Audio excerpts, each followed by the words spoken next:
Most people dream, and I'm no exception. Some of the things I dream are quite unusual, and some are not. In 1985, while I was living on a ranch in the Valley of the Moon, I dreamed of a red, turtle-shaped object. In the ensuing months, I experienced that same dream on 4 or 5 different occasions. As a result of its reoccurrence, I concluded that the red object was an important entity for me. Later, I was reading a magazine, and I saw a photograph of the Australian landmark, then known to most Australians as Ayers Rock, and known to the native Aboriginals as Uluru. I could see that Uluru greatly resembled the red turtle I had dreamed. After much contemplation and considerable research, I concluded that the object of my dreams was in fact Ayers Rock, or Uluru. Uluru is a sacred site situated in the center of the Australian outback, and on the far side of the world from the Valley of the Moon. With my revelation came an immense desire to visit this sacred place. I suppose I wanted to learn what, if anything, awaited me there. I took a leave of absence from my job as a state archaeologist, put all of my belongings in storage, and set off on my journey to Uluru. The road to Uluru is not an easy one to travel. The Red Mountain sleeps on the backside of the world, and to approach it requires a sacrifice of time, of money, and emotion. To approach a sacred mountain, indeed any sacred place, requires that one have a proper purpose and a proper attitude. It is in one's purpose that the traveler becomes the pilgrim, and in this attitude that the blind might see. As I departed on my journey, I was a pilgrim with a purpose, but I had yet to realize the attitude, and thus I stumbled blindly along the road that leads to Uluru. Ayers Rock is thought to be the largest monolith in the world. Composed of sandstone, it rises to a height of 1,100 feet above the desert floor, measuring 6 miles in circumference at its base. The rock, along with a similar geological formation known as Katajuta, or the Olgas, located some 20 miles away, comprises the immense Uluru National Park. In 1985, in a spectacularly controversial move, the Australian government transferred title to Uluru back to its traditional owners, an Aboriginal people known as the Anangu. The Anangu agreed to lease Uluru back to the government, to be run as a national park for the duration of the lease. According to Aboriginal thought, Uluru was built up during the creation period by 2 boys playing in the mud after it had rained. Later, while traveling near Mount Connor, not far from Uluru, the boys began to fight. They made their way to the top of Mount Connor, where their bodies were preserved as prominent boulders. Later, 2 large groups of snakes traveled to Uluru from different directions. Once there, the snakes fought a number of fierce battles, resulting in many casualties. This all occurred during the Dreamtime, when animals and other prehumans traveled about creating the things we know today. Aboriginal people can still point out the many signs of the snake's conflict, which appear as marks and features on the rock and the surrounding countryside. Uluru is an important aspect of the Dreamtime. The local Aboriginal people consider it a repository of sacred knowledge and law. The Dreamtime represents not only an earlier pre-human time, but is thought to continue into the present and future as well. Uluru is composed of many dreamings, including various birds, snakes, and lizards associated with the world's creation. About the base of the rock are paintings associated with the Dreamtime. Within these paintings, the Aboriginal artists have recorded the various aspects of their sacred knowledge and law. My journey to Uluru filled me with excitement. Along the way, I read as much as I could about the rock. Being a bit naive, I actually thought that upon arriving at Uluru, I would find myself alone among the Aboriginal inhabitants. In fact, I even created an illusion that upon my arrival, I would discover a group of old men awaiting me, perhaps one of them holding a sign with my name written on it, as one is accustomed to seeing at international airports. But this was not to be. Instead, I found Uluru besieged by a small army of tourists, Numbering several thousand strong, many of the tourists visited the rock courtesy of the Uluru tourist resort, which had been developed nearby. By 1986, Uluru had become the #1 tourist attraction in all of Australia, attracting several 100,000 visitors a year. This was not the Uluru I had envisioned. My first impression was that the Dreamtime could no longer exist here. I found the throngs of tourists a bit overwhelming, so I spent just a few days at Uluru. While there, I walked about the rock and inspected some of the paintings found there, and I journeyed the 20 miles to Katajuta to marvel at those giant rocks too. Although I did see a number of Aborigines, at no time did anyone appear to be waiting my arrival, nor did I see a sign with my name on it. I was disappointed at the thought that Uluru held nothing for me, but I had convinced myself that it would. On my final morning there, I sat on the rock a short distance up from its base. I thought about my dream and about my journey to find this place. I looked at my fellow tourists, pilgrims all. They were overrunning the place. As I sat there, I began to look at Uluru in a different way, perhaps a more spiritual way. I had known that this beautiful red rock was sacred, but now I could see that its sacredness meant different things to different people.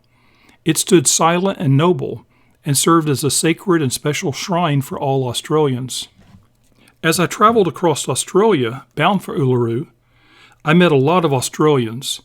I found all of them to be genuinely friendly, and regardless of whether I was aboard a bus, sitting in a pub, or standing beside the road, everyone wanted to know where I was from and where I was headed. I was surprised to find that Uluru often entered into the conversation before I could even mention it. People would ask me, "Do you plan to see the rock?" Or they would say, "You must see Ayers Rock." And they would always say these things with an emotional conviction, their eyes all a-glitter, and with smiles on their faces. I would answer them by saying, "Yes, I'm planning to go there." That always made the Aussies happy.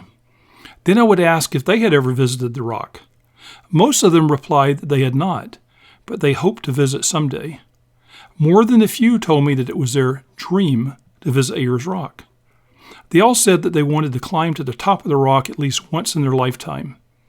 It seemed clear to me that Uluru was sacred to the non-Indigenous Australians too. When I mentioned the Aboriginal concept of sacredness to some of my newfound Aussie friends, they often responded in ways that told me that they knew very little about Aboriginal culture. In fact, some of the things they said reminded me of conversations I had experienced back home with my own countrymen when the subject of Native American culture came up.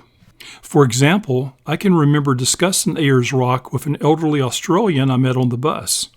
He was busy telling me what a great place the rock was. The subject of Aboriginal ownership came up, and I found out quickly that my new friend was very much against the handback of Uluru to its traditional owners. "But it's a place that's sacred to them," I explained. "Sacred," the old man snarled. "Why, every place these Aborigines take a crap they call sacred." Deja vu. A few years earlier, a land developer in California had said the exact same thing to me when we were discussing the protection of Native American archaeological sites. It seemed to me that cultural intolerance and ignorance were just as common in Australia as in the U.S.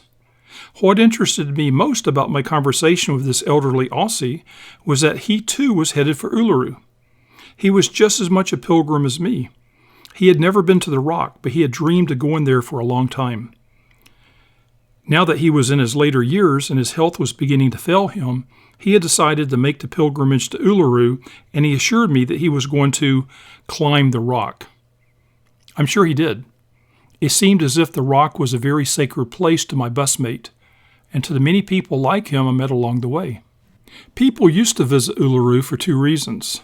First, they went there to see the rock's great natural beauty, especially in those first few minutes of sunrise and the last few minutes of sunset, when the rock glows a brilliant red. Indeed, Uluru is the most photographed landmark in all of Australia. The second reason people used to visit Uluru was to climb it. Although the rock was relatively safe to climb, a lot of people have died attempting to climb it or shortly after doing so. Small brass markers are found near the base commemorating some of those who have died on the rock. Some of the deaths came from falls, but most were the result of heart attacks. Elderly pilgrims, unprepared for the strenuous climb, have occasionally expired after reaching the summit. When I was there, the climb was an important aspect of any Australian's visit to Uluru. By 1986, it had become something of a cultural phenomenon down under. The Aboriginal people asked that tourists not climb the rock, but few listened to them. I'm glad to say I listened and declined to conquer the sacred mount. Recently, a decision was made that climbing Uluru will no longer be allowed. It took decades, but the Aboriginal owners were finally heard. On my final morning, I sat at the base of the rock and watched as an endless stream of pilgrims passed by me, straining and sweating their way to the top. I contrasted this with what I had seen of the local Aboriginal inhabitants, the traditional and once again legal owners of Uluru. While the non-Indigenous Australians came to climb and perhaps conquer Uluru, the Indigenous Australians seemed content enough to live about its base, their feet comfortably planted on the desert floor. And yet the rock seemed sacred to both the Indigene and non-Indigene alike. These two groups, one very different from the other, agreed on one thing: Uluru was sacred. It was in this concept of the sacred that the two groups became one.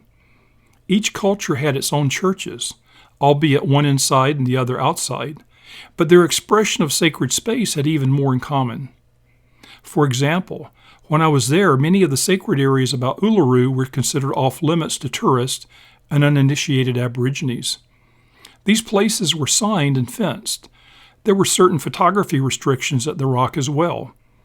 I heard more than a few of the tourists complaining about being unable to go where they pleased and about not being allowed to photograph the Aborigines who sold arts and crafts at the base of the rock.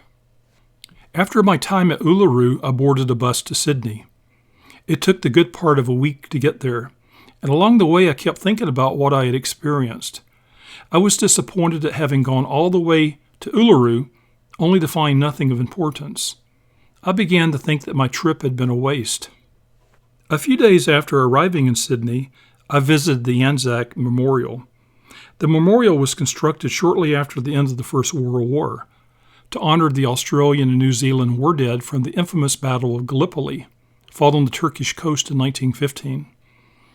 The 8-month-long engagement resulted in the deaths of 34,000 Allied troops, including 8,500 Australians and New Zealanders. This great sacrifice gave rise to the Anzac legend, which is commemorated in numerous memorials throughout the two countries. From the sacrifice and heroics of Gallipoli arose Australia's first coherent sense of nationhood and identity. The men who struggled there were immortalized. For example, the Australian poet laureate John Masefield described the Anzac troops as being, and I quote, "the finest body of young men ever brought together in modern times. For physical beauty and nobility of bearing, they surpassed any men I have ever seen. They walked and looked like the kings in old poems." End of quote. I visited Sydney's Anzac Memorial early one morning. Inside the memorial, there were signs informing me that this was a sacred place. The signs reminded me of those I had seen at Uluru, advising tourists that photography was not allowed in certain areas due to the sacredness of the areas to the local Aboriginal people. While traveling through the outback, I had heard numerous Australians and foreign tourists alike deride the no photography policy. Sacred or not, some felt that they had the right to photograph the most sensitive of the Aboriginal cultural landscape. So, here I was inside the War Memorial, fully aware that it was a special place for Australians. I knew not to take a photograph of the memorial itself, but I thought that a picture of one of the signs noted the sacred nature of the place would be permissible. I wanted to have a photograph of one of these signs to accompany the photos I had made of the signs at Uluru. But just as I was about to take a photograph, an elderly man hurried over to me and informed me rather sternly that photography was not allowed inside the memorial. "You must not be from around here," he said. "Otherwise you'd know that what you're doing is wrong. This is a sacred place." I assured the man that I had not meant any disrespect. After he calmed down, he told me that if I wanted to photograph the memorial that I could, if I went to the head custodian for whom he worked and requested special permission. He implied that the custodian would be happy to oblige me. I did make my request, and afterwards I was allowed to take my photographs. I took a number of photos, including one depicting the memorial centerpiece, a sculpture of a young nude male crucified on crossed swords. It was obvious that the artist had seen the Battle of Gallipoli as a tragic sacrifice of innocent youth. Anyone who has watched the Peter Weir movie Gallipoli, starring a young Mel Gibson, has a sense of the sacrifice that was made by the young men of the Anzac. After my encounter with the elderly man, I realized that precious little difference exists between Uluru and the War Memorial, at least when it comes to the sacred. I departed Australia a few days later, still thinking about the concept of the sacred. On the long flight home, I realized that the sacred is one of the few things that all cultures have in common. Actually, I came to that realization at the base of Uluru. Of course, this newfound knowledge wasn't really new to me. It was something that I had always known. I suppose it had been necessary for me to travel halfway around the world to appreciate what I already knew. Indeed, it was the pilgrimage that enabled me to discover a sliver of my own knowledge and to embrace its truth. I concluded that my journey to Uluru had been a success after all. Perhaps we are all pilgrims in search of what we already know.